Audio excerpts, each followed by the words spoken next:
अस्सलामुअलैकुम अज़ीज़ तलबा, जुमा मुबारक। आज हम अपनी केमिस्ट्री की बुक को रिवाइज करना स्टार्ट करेंगे। आइए अब हम अपना लेक्चर स्टार्ट करते हैं।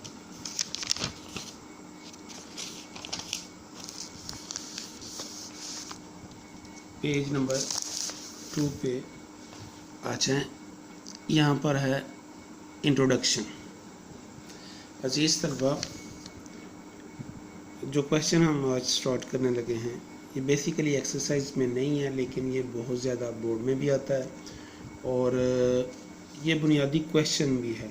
जब भी हम किसी चीज़ के बारे में सोचते हैं, गुमान करते हैं, तो हमें उसको डिफ़ाइन करना होता है पहले, और फिर उसके बाद हम आती है उसकी ब्रांचेस वगैरह। किसी भी नॉलेज के लिए ये बुनियादी दो क्वेश्चंस होते हैं। फिज़िक्स, केमिस्ट्री, बायो, मैथ, इन सब में ये चीज़ें चलती हैं। तो आज जो हम क्वेश्चन पढ़ने जा रहे हैं, define chemistry, explain its branches. अब सवाल आता है व्हाट इज़ केमिस्ट्री। दूसरी लाइन से इसका जवाब है the branch of science which deals with the composition, structures, properties and reactions of matters is called chemistry. It deals with every aspects of our life. यानी केमिस्ट्री बुनियादी तौर पर चीज़ क्या है। केमिस्ट्री में जब हम डिस्कस करते हैं तो वो हमारी होल लाइफ डिस्कस होती है। लेट्स सी, उसकी एक एग्जांपल मैं देता हूँ। ये मेरे पास एक पॉइंटर है। जब हम इसके स्ट्रक्चर को डिस्कस करते हैं तो उसमें हम ये देखते हैं कि ये किन किन चीज़ों से मिलके बना हुआ है। इसमें ज़ाहिर डेफिनेटली कार्बन है, फिर इसके आगे स्टील पिन भी है।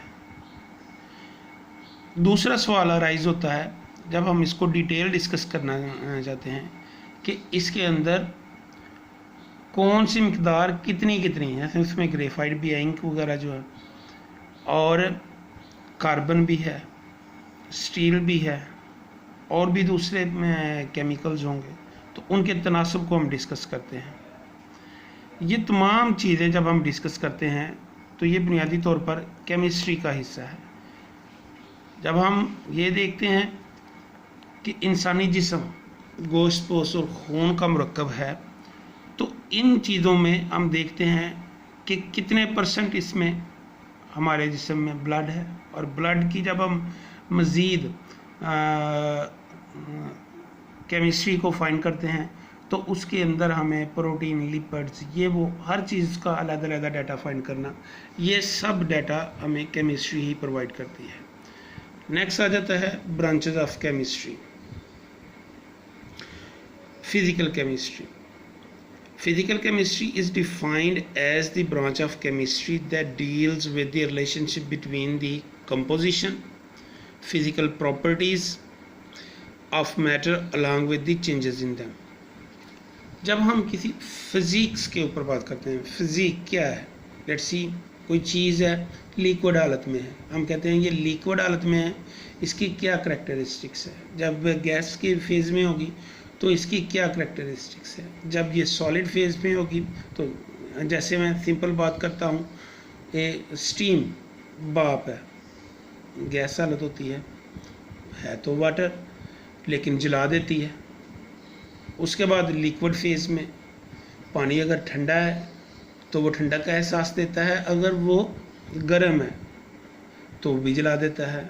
लास्ट में आ गया सॉलिड फेज में, जब वो बर्फ़ वगैरह बन जाती है तो उसकी प्रॉपर्टी चेंज हो जाती है, वो बिल्कुल कूलिंग इफ़ेक्ट्स देती है। ये तमाम चीज़ें जब हम डिस्कस करते हैं वो क्या है, फिज़िकल केमिस्ट्री। नेक्स्ट आ गया organic chemistry. Organic chemistry is the study of the covalent compounds of carbon, hydrogen and their derivatives. The scope of the branch of covers petroleum, petrochemicals and the pharmaceutical industries. यानी chemistry की वो शाख जिसमें carbon के related, यानी जब जहाँ पर आपको पता है कार्बन होता है तो डेफिनेटली उसके पेरेंट कंपाउंड्स में हाइड्रोजन उसके साथ मौजूद होती है। तो जब हम हाइड्रोकार्बन्स का जिक्र करते हैं तो उसके अंदर फ़ौरन हमें दो चीज़ें ध्यान में आती है, फॉसिल फ्यूल्स, गैस, स्वी गैस जिसे हम कहते हैं, नेचुरल गैस, पेट्रोलियम प्रोडक्ट में पेट्रोल, डीजल, इसी के अलावा चारकोल, ये तमाम चीज़ें जिनकी डिस्कशंस करते हैं, जिनमें कार्बन एक बुनियादी जुज़ होता है, ये शामिल है। आगे आ गया जी इनऑर्गेनिक केमिस्ट्री।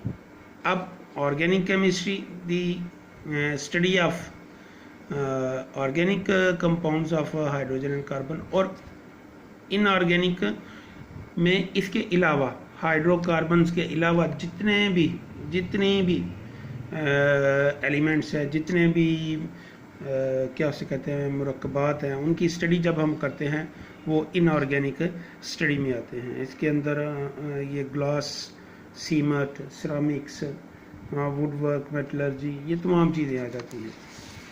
नेक्स्ट आ गया बायोकेमिस्ट्री।